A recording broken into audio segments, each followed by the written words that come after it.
Very good morning everyone. I am Ravindra Kumar from our Climax Education Hub. Most welcome in our Climax Education Hub. तो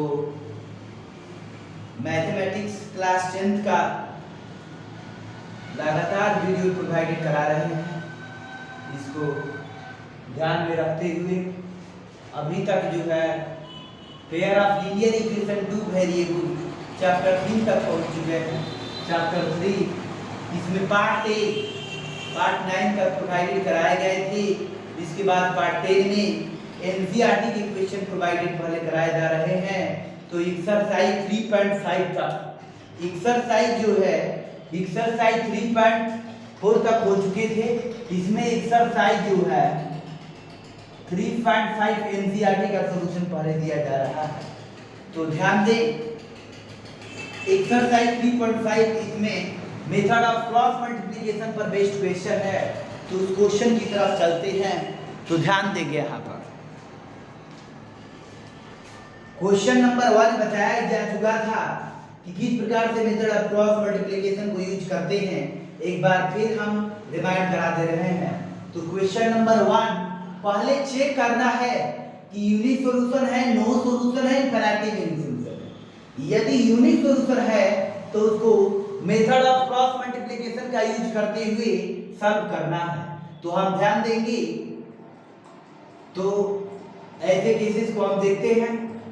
fourth इसका देखते हैं, यानी x minus 3y minus 7 equal to 0 दिए गए।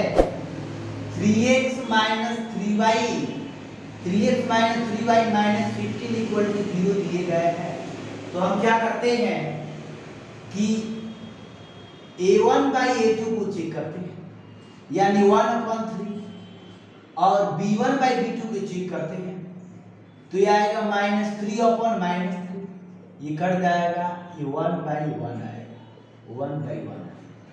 c1/c2 को check करते हैं तो -7/-15, यानी 7/15 आएगा। तो हम क्या देख रहे हैं a1/a2 not equal to b1/b2 है। तो इस केस में यूनिक सॉल्यूशन है, सिस्टम ऑफ लीनियर इक्वेशन है unique solution, it has unique solution.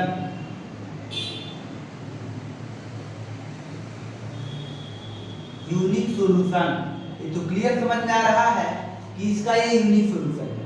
Unique solution है तो मेथड ऑफ क्रॉस मल्टीप्लिकेशन को अप्लाई कर बनाना है।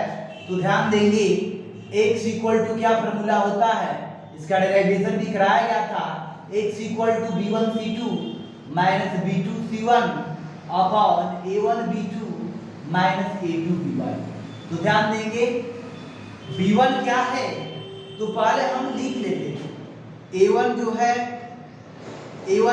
1 है, a2 जो है 3 है, b1 जो है -3 है, b2 भी -3 है, c1 जो है -7, c2 जो है -15। ये जो दिए गए हैं उसको लिख लेते हैं। इसके बाद हम यूज करते हैं b1 यानी -3 इनटू c2 का वैल्यू -15 मल्टीप्लाई, फिर माइनस b2 यानी -3 इनटू c1 जो है -7। इसके बाद नीचे a1b2 यानी 1 और b2 जो है -3 माइनस a2 क्या है 3। इसके बाद b1 तो b1 क्या है -3। तो बिल्कुल समझ में आ रहा होगा। इसके बाद सिंपलीफाई करते हैं, ये तो 45 हो जाएगा पॉजिटिव में, ये निगेटिव, ये माइनस प्लस 21, नीचे हो गया -3, ये माइनस प्लस 3 का 9। सिंपलीफाई करते हैं, 5 में से 1 गया 4 में से 2 गया 2 और 9 में से 3 गया 6। तो ये हो गया 4, यानी 4 एक करेक्ट आंसर हो जाएगा। x इक्वल टू 4 आंसर आया तो निश्चित रूप में समझ में आ रहा होगा। y इक्वल टू ऐसे फार्मूला पुटअप कर लेंगे, y इक्वल टू क्या हो जाएगा, y इक्वल टू ध्यान दीजिए c1a2 यानी c1a2 माइनस c2a1 अपॉन नीचे वाला वही होगा a1 b2 a2 b1 होगा। इसके बाद इसका वैल्यू पुटअप करते ही y इक्वल टू आ जाएगा। तो इसका फार्मूला का डेरिवेशन भी पिछले वीडियोज में प्रोवाइडेड कराए गए हैं। इसके बाद हम नेक्स्ट क्वेश्चन की तरफ चलते हैं। तो ध्यान देंगे एक्सरसाइज 3.5 में क्वेश्चन नंबर सेकंड की तरफ चलते हैं। क्वेश्चन नंबर 2 में दिए गए हैं। अब इसके जितने भी क्वेश्चन नंबर 1 में दिए गए हैं खुद से बनानी होगी। स्क्रीनशॉट ले लीजिए। आप 2 की तरफ चलना चाहेंगे, क्वेश्चन नंबर 2 की तरफ चलना चाहेंगे तो 2 में दिए गए हैं, 2 में दिए गए हैं क्या?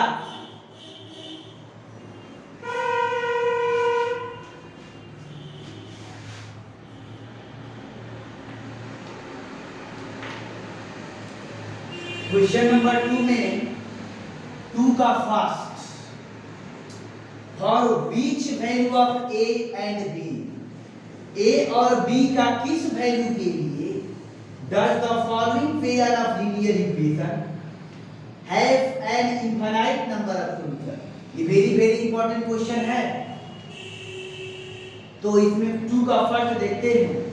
दिए गए यानी 2x + 3y = 7। फिर दिया गया है a - b × x, फिर दिया गया है a + b × y और इक्वल टू दिए गए हैं 3a + b - 2 ये दिए गए हैं। तो a और b का किस वैल्यू के लिए इनफाइनाइट नंबर ऑफ सॉल्यूशन होंगे? तो हम क्वेश्चन सॉल्यूशन स्टार्ट करते हैं। इनफाइनाइटली मेनी सॉल्यूशन के लिए क्या कंडीशन होता है? तो पहले लिखते हैं we know that condition for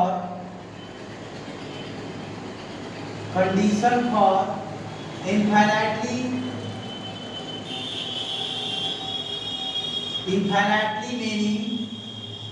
many solution, यानी हम ये जानते हैं इनफाइनाइटली मेनी सॉल्यूशन के लिए कंडीशन a1/a2 = b1/b2 = c1/c2 ध्यान रहे कि स्टैंडर्ड फॉर्म में होना चाहिए।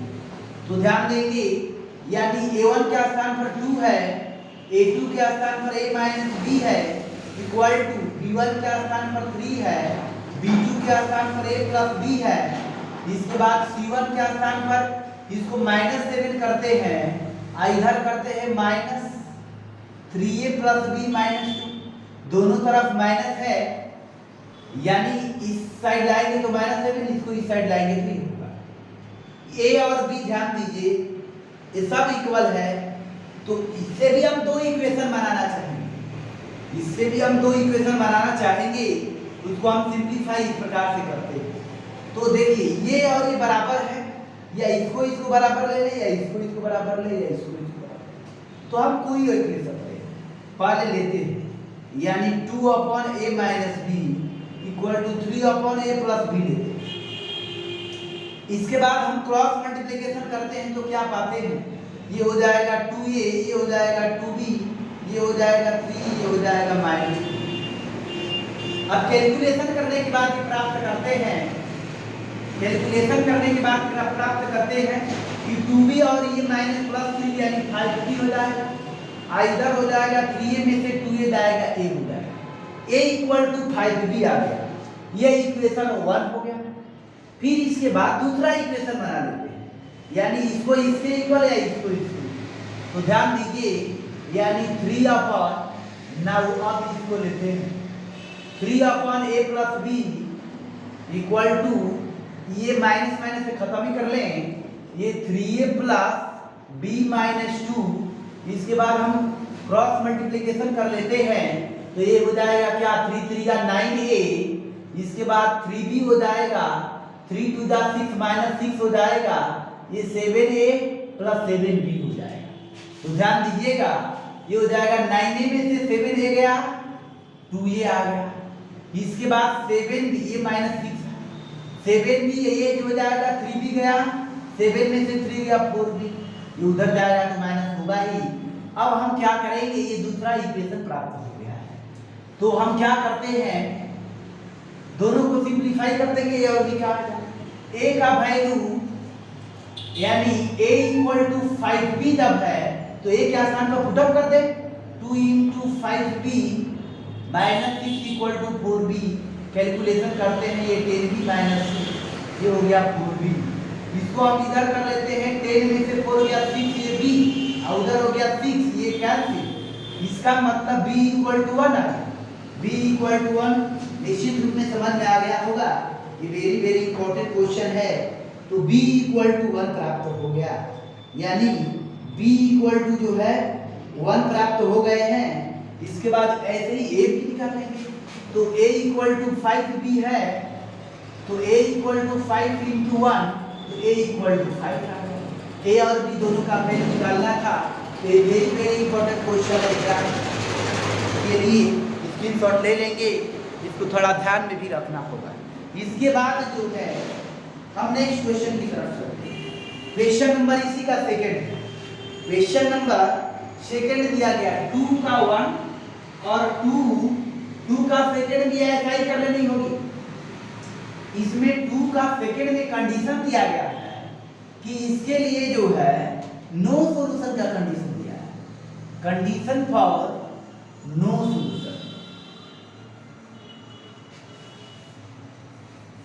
क्वेश्चन नंबर सेकंड में दिए गए हैं क्या, उसको हम देखते हैं। तो ध्यान दीजिए 2 का सेकंड है, इसमें ये दिया गया है कि k का किस वैल्यू के लिए, यानी 3x plus Y equal to 1 है और 2k minus 1 into x plus k minus 1 into y है इक्वल टू 2k प्लस 1 है, यानी 2k minus 1x plus k minus 1y equal to 2k plus 1। यह नो सॉल्यूशन दिया है, k का value निकालना है, तो condition for no solution. No solution के लिए क्या जानते हैं, वी नो दैट, हम ये जानते हैं a1 by a2 equal to b1 by b2 not equal to c1 by c2। ये कंडीशन मालूम होना चाहिए, ये कंसेप्ट में बताए गए हैं। तो अब हम इस पर पुटअप कर देते हैं, तो क्या हो जाएगा 3/2k माइनस 1 हो जाएगा। इसके बाद इसके y का कोएफिशिएंट 1 है और b2 का k माइनस 1 और नॉट इक्वल टू ये है c1 के स्थान पर a, c2 के स्थान पर 2k। इधर लाएंगे निगेटिव ही होगा, दोनों में निगेटिव है तो कैंसिल आउट हो जाएगा। इधर लाएंगे स्टैंडर्ड फॉर्म में लाएंगे तो कोई बेनिफिट नहीं होगा, माइनस ही होगा, तो दोनों तरफ माइनस कैंसिल आउट कर देंगे। इसके बाद हम देखते हैं k का वैल्यू, तो ये इक्वल है ही, तो 2k minus 1 equal to 1/k minus 1, इसे क्रॉस करते ही क्या आ जाएगा, तो ये हो जाएगा 3k माइनस 3, ये हो जाएगा 2k माइनस 1, 3 में से 2 गया यानी k सिर्फ आया, ये हो जाएगा 3 में से 1 गया 2, तो इसका मतलब k इक्वल टू 2 आ गया। k इक्वल टू 2 रहेगा, तो k इक्वल टू 2 रहेगा तो क्या होगा, उसके लिए नो सॉल्यूशन आएगा, यानी यही आंसर हो गया। फिर इसके बाद ध्यान देंगे, इसके बाद k minus 1 not equal to 1 minus 2k plus 1 देगा। इसका मतलब ये तो दोनों ऐसे k minus 1 not equal to 2k plus 1, इसका मतलब 2k में से ये हो गया k, ये हो गया माइनस 1 माइनस 2। इसका मतलब k माइनस 2 के इक्वल नहीं होना चाहिए, k 2 के इक्वल होना चाहिए, लेकिन k माइनस 2 के इक्वल नहीं होना चाहिए। यह आपका आंसर आया, तो निश्चित रूप से समझ में आया होगा कि किस प्रकार से हम वैल्यू निकालते हैं। तो बिल्कुल समझ में आ गया होगा। हम आगे की तरफ बढ़ना चाहेंगे। इसके बाद जो है नेक्स्ट क्वेश्चन की तरफ चलेंगे। क्वेश्चन नंबर 2 में समझ में आ गया होगा, एग्जाम ओरिएंटेड क्वेश्चन, एग्जाम में ऐसा क्वेश्चन पूछे ही जाते हैं, कंसेप्चुअल क्वेश्चन है। अब क्वेश्चन नंबर 3 की तरफ चलना चाहेंगे। क्वेश्चन नंबर 3 में देखिए, 3 में दिया गया है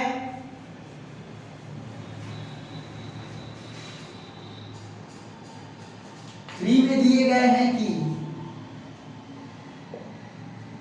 solve the following pair of linear equation, following pair of linear equation को सॉल्व कीजिए। थर्ड एनसीईआरटी क्या है, सब्स्टिट्यूशन और क्रॉस मल्टीप्लिकेशन दोनों मेथड से। तो ध्यान दीजिए इस प्रकार से दिए गए 8x 5y इक्वल टू 9 और ये 3x ये 2y इक्वल टू 4। तो ये इक्वेशन सिंपल दिया गया है, मेथड ऑफ सब्स्टिट्यूशन बताए ही गए हैं और मेथड ऑफ क्रॉस मल्टीप्लिकेशन बताए ही गए हैं, तो सिंपल यूज कर लेनी होगी। x का वैल्यू सॉल्यूशन नहीं लेंगे, x equal to b1 c2 b2 c1 upon a1 b2 minus a2 b1। इसका यूज कर y equal to c1 a2 minus c2 a1 upon a1 b2 minus a2 b1। इस formula को use करते हुए a1 b1 के बारे में मालूम है, आसानी से सॉल्व कर लेंगे। ये बहुत ही आसान क्वेश्चन है। ये क्या है, मेथड ऑफ क्रॉस मल्टीप्लिकेशन का यूज कर लेंगे और मेथड ऑफ सब्स्टिट्यूशन तो ऑलरेडी नोन है, तो 3 में कोई बताने की जरूरत नहीं है। क्वेश्चन नंबर 4 में हम चलते हैं जो कि वर्ड प्रॉब्लम है। क्वेश्चन नंबर 4 में वर्ड प्रॉब्लम है, तो उसको निश्चित रूप से ध्यान देंगे तो आगे की तरफ हम बढ़ते हैं।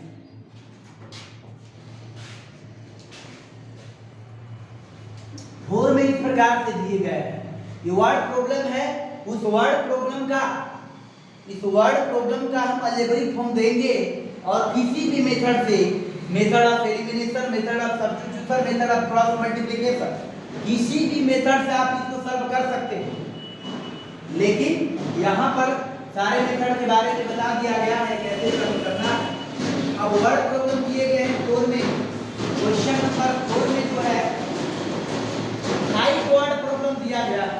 क्वेश्चन नंबर 4 में 5 वर्ड प्रॉब्लम दिए गए हैं और उस वर्ड प्रॉब्लम का हम यहाँ पर अलजेब्रिक फॉर्म देंगे और उसको आप खुद से सॉल्व कीजिएगा। तो फर्स्ट में चलते हैं, इसमें दिया गया है a part of monthly hostel charge.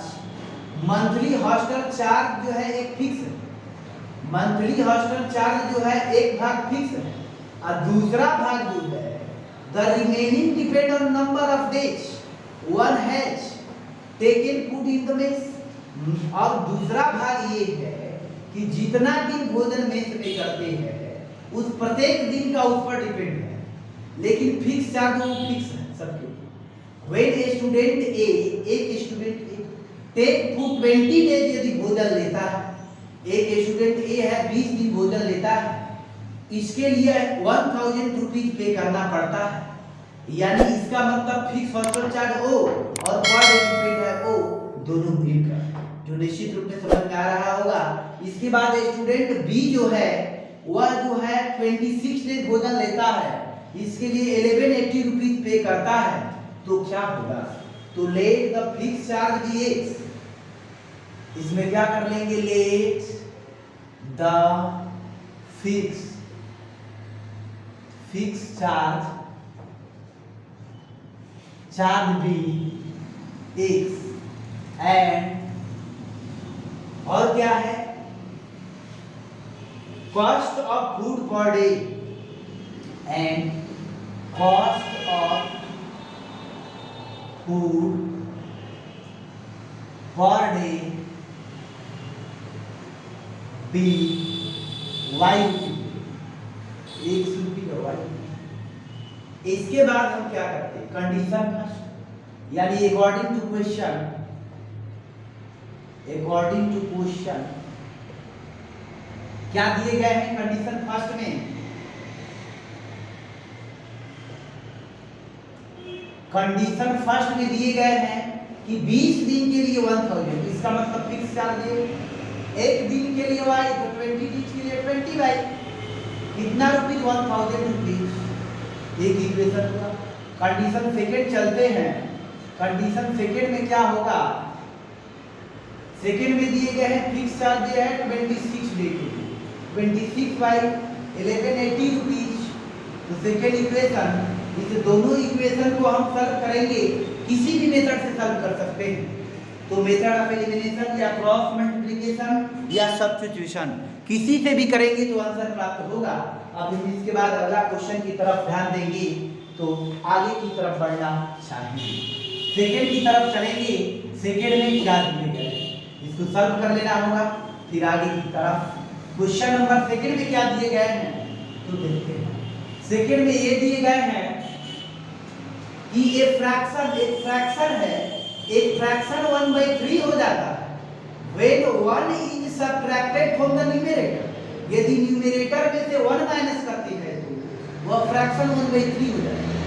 फिर इसके बाद कहा है दूसरा केसेस में एक फ्रैक्शन 1/4 हो जाते हैं when 8 is added to the denominator।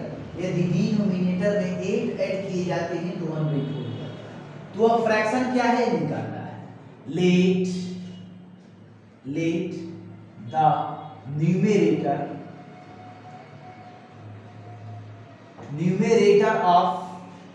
numerator of fraction be x and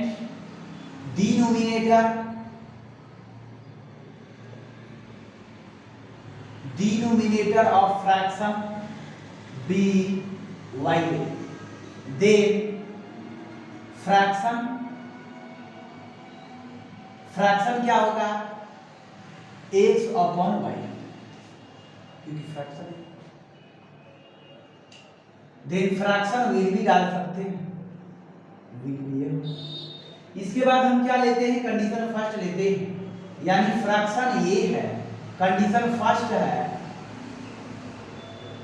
condition first यदि 1 is subtracted from numerator यानी 1 माइनस किए जाए, डिनोमिनेटर में कुछ नहीं किया जा रहा है 1/3 हो जा रहा है।